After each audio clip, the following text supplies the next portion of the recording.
Well, welcome back to the channel. It's Twixtmas and I'm up at Googie's house and I've persuaded her to give us a little tour of the garden. Here is the low door in the wall, so let's go through it.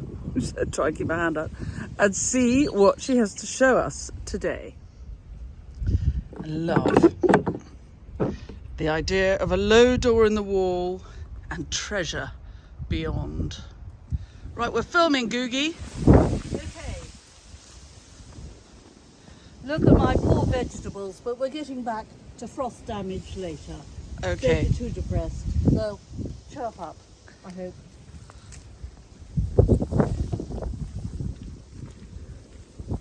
I love the way your garden is all corners and little turnings and secret snickets. We're going to do the stinky comfrey mix next, because then by the time we finished filming, the stink will have gone out of me. Okay. Now you need 2 containers for this. One about that size compared to the watering can. And you get through the scum and you get the liquid and you pour it very smoothly into there. And follow me. I have to hold on to the door while I come down. Because you don't want to slip, you don't want any more broken ankles. No. And then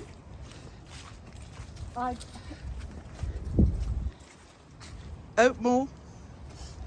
then you go to my heavenly water carrier, fill it to the top.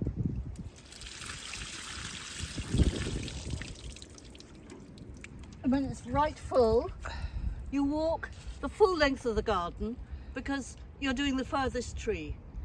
Follow me. Naughty dogs.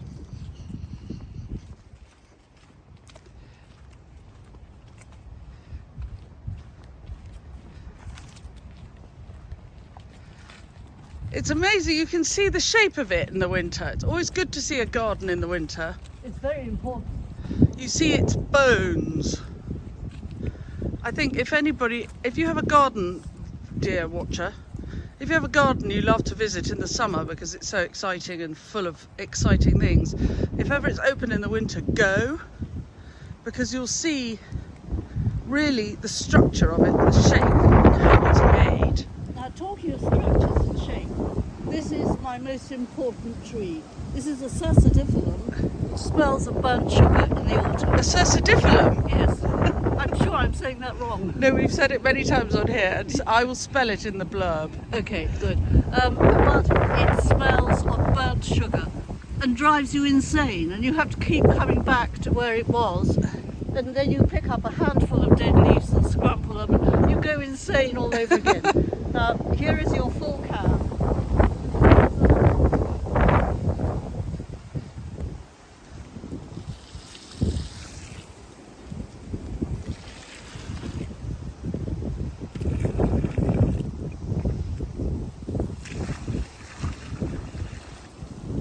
And that's feeding it for next year. Yes. Now, the reason you give it a lot, is because here in Cumbria we get a lot of rain, as you can imagine, and all the goodness is leached through.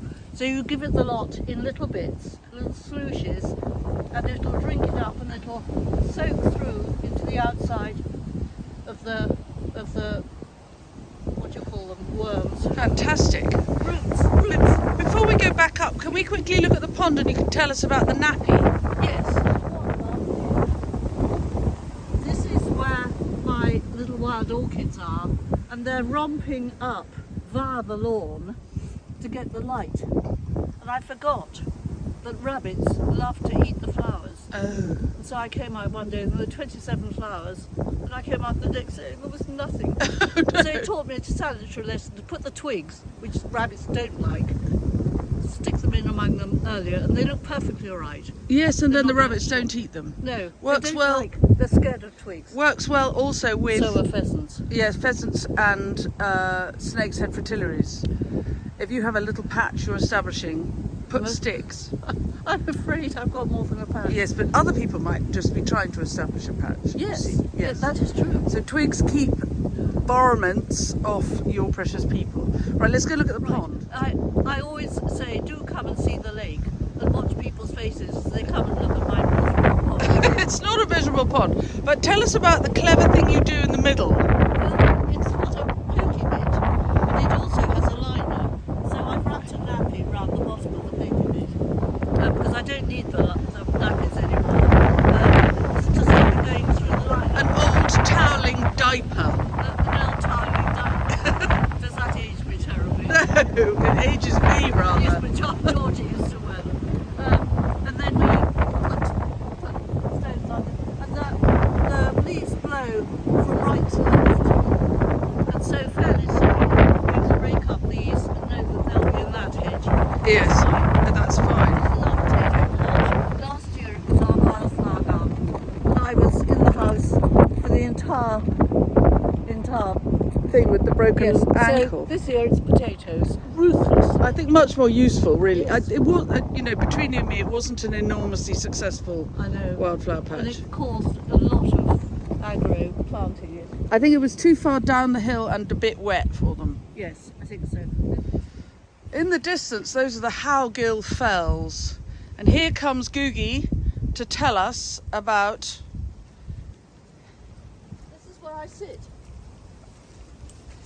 In the summer, on a cushion, dreaming of a hot bath, watching my hedgehogs coming out to go and eat mealworms with my neighbour.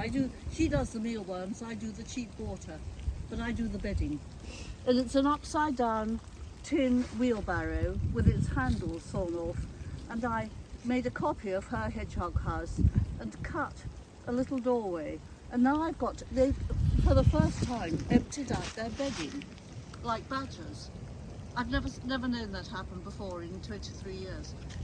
But they emptied out their bedding, so they're obviously wanting new bedding. And how on earth do I get it in through a little doorway? I think they do it. You could put advise. You could put like some old, things like sheep's wool and... No, I've got finely chopped straw. I think you put it in a bag outside and they'll help themselves and take it in. Do you think? I think they'll do it for themselves. All these lovely dry leaves. Mouthfuls of it would be disgusting, and they don't have the handbag. But no, but the dry leaves, they'll just take them in one at a time. They don't have a handbag, no. That's the way in. You can see there's a bit of traffic in and out. So tell me, Mum, what have we got here? Well, these are where I hardly like to speak too loudly in case I wake them up. These are where my bumblebees go in the winter. They're lined with quite a large wodge of moss, preferably from the fell, and then you wiggle your finger to let them fly out in the spring through the hole at the top. And they'll winter in there all year. It is, interestingly, honestly, you may think that I sound weird, dear listener, but actually it is warmer under here. It's like a microclimate under the holly. And then they will fly out when they think there's warmth in the sun, and they will need food immediately in the way of pollen. And so they will go straight to my huge quantities of lungwort. Of lungwort, and also they'll go for the blue flowers, the phacelia, which is just in the vegetable garden and not very far away. But if they don't get to pollen with 120 yards, apparently they die, and that is awful, awful, awful. And do you know about when you say the way to remember the word phacelia is you have to sing a song. To sing Phacelia, you're breaking my heart. What you do immediately after Christmas, you take them down to the bottom because it's not very nice seeing little bits. And these are what plant, Mum? These are hellebores. Look, you can see, and look now, you can see the buds. So you take away poisonous leaves, which are full of disease and other horrid stuff, put them in your one container. And suddenly there are buds. For those of you who can't see the buds, Here's my finger. There's a bud. Don't bite my finger off, Mum. This is the first time I've used my new Japanese snips. Oh, Mum's had a rave up at Newbery for Christmas, which we always highly recommend.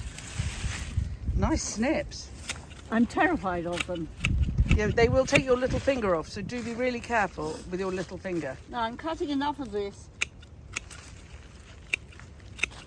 as near to the ground as I can, and then I'll tell you what you do. And just so you know, Mum's new fancy pants, literally, are her Brora, new Brora dungarees, which are a major Christmas present and an heirloom. And none of this keeping them for best malarkey. They were specially ordered, specially for gardening in. Because if you keep your kidneys warm, you'll be warm. Right.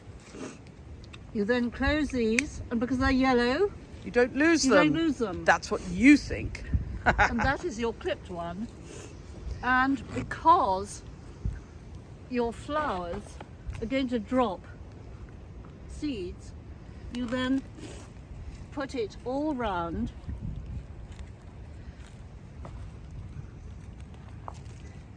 the edge, Oh, look.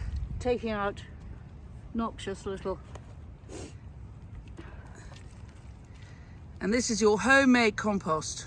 Yes, it's got to be your compost. There we are. Demonstration over. Very good.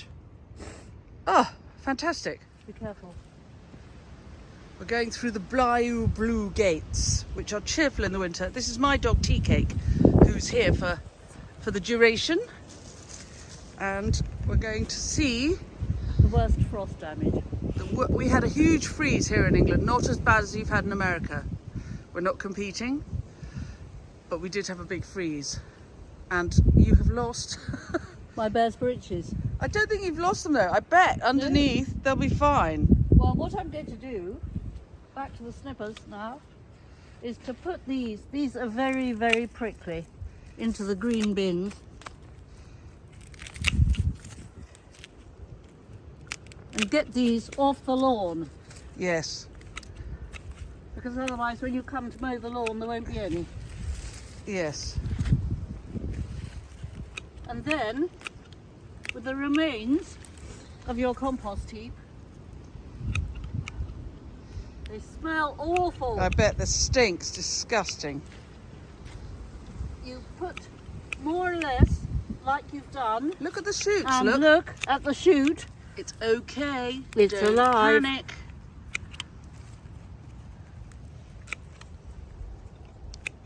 But I'll do this as soon as possible. And actually, the frost damage is severe, but not. But look at them all. They're all fine inside. Look, They'll be fine. look. Also, bear's breeches are unkillable. It's a well-known fact. Oh, this one isn't. It's rather a precious one. Oh, is it? Yes. Oh. My house, they're unkillable. The common one is. Oh, sorry, I didn't mean to say that. Yes, well, I live a common farm, so no. So Right. there we are. Right. Compost heap. About these. They will come again. They've been worse before. Have they? Yes. Last year they had a real time. Now, also, do you see the vine here? Yes. The frost we had last week was perfection for pruning the vine. Oh, very And good. I brought it down 4 foot so as to get more light into the hydrangeas. And so will the hydrangeas, will you then prune them? Because look, I can Yes, see look. next year's buds. Yes, here they are. So will you prune them in the spring? No, I'll prune them when I can see what's jolly well happening. Okay, but Because not that, before. for instance, is Maybe dead. Yeah. So there's no point in pruning them twice. I'll wait until I can see. I mean, my hydrangeas, I probably don't prune them till April. Exactly. Exactly. I Good think thinking. people tend to do things really early because they just want to get ahead, but actually No, sometimes but just it's hold your actually breath. a great mistake. I agree. And of course we couldn't clear up all this because it was under the snow. Our last compost heap. And this is where I'm taking from now. The tractor cut the hedge into it, so it needs a bit of tidying up. These are for a neighbour because she doesn't have twigs. And this is the one that we'll be using next year. And it's got the remains of a rug on it because we've taken the whole rug to close down this year's one. So, This year, this will go on for another year, and that will be used immediately for top dressing after you've watered. You can top dress, and it's double whammy. I reckon, looking at this, I reckon therefore you're making about cubic, just because I can do this, I reckon you're making 3 tons of compost a year. You're absolutely correct. I must have told you before. No, I worked But it is 3 tons, 3 tons per compost heap. Yeah. Yes. It's about 3 tons a year. That has been 3 tons. You So can this see is a how garden. high it was. How many acres is this garden? Just 0.87 of an acre. So it's 0.87 of an acre, and it uses 3 tons of compost. For and for top dressing. I have 7 acres, and I use 16 tons of compost, which is about right. Is that hilarious? Yes. But then I don't grow flowers. No, but you I grow. grow weeds. You're a much smarter grower of things like fancy pants shrubs and Cercidiphyllums, delphiniums. which mine don't get any attention at all. Yeah. They're just abandoned. Get on with the job. No, I'm afraid I read all names as written.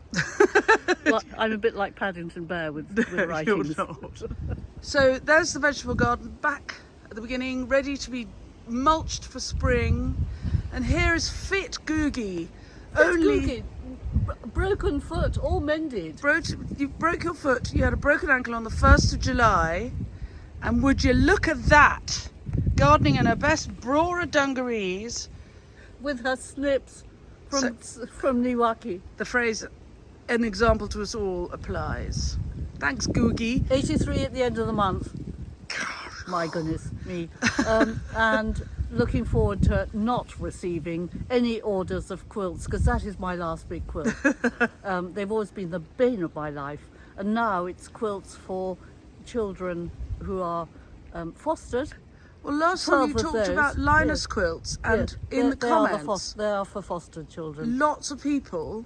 I'm going to turn this around. So last time we talked about the Linus quilts, loads of people looked them up, found their local Linus quilt people. Oh, good. And started donating either fabric or quilting or time. Perfect. So it's really or fantastic, blankets, isn't it? Or blankets. Or blankets. Oh, so exciting. You need the blankets for the wadding. Well, unfortunately, we had 110 blankets went to Ukraine.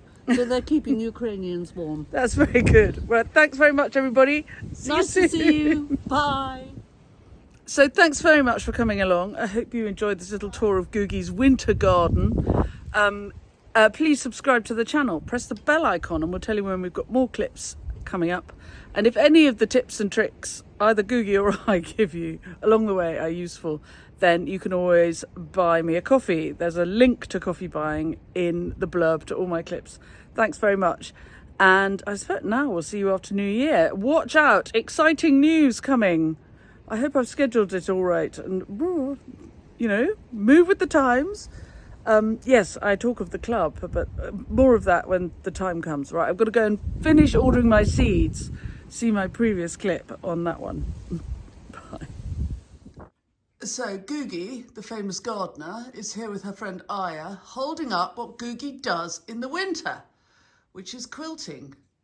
And this is a dramatic log cabin quilt for the neighbour's son who's getting married in 2023. Happy days. Do you have anything to say about it, Googie? Yes, he's actually got this special barn raising pattern.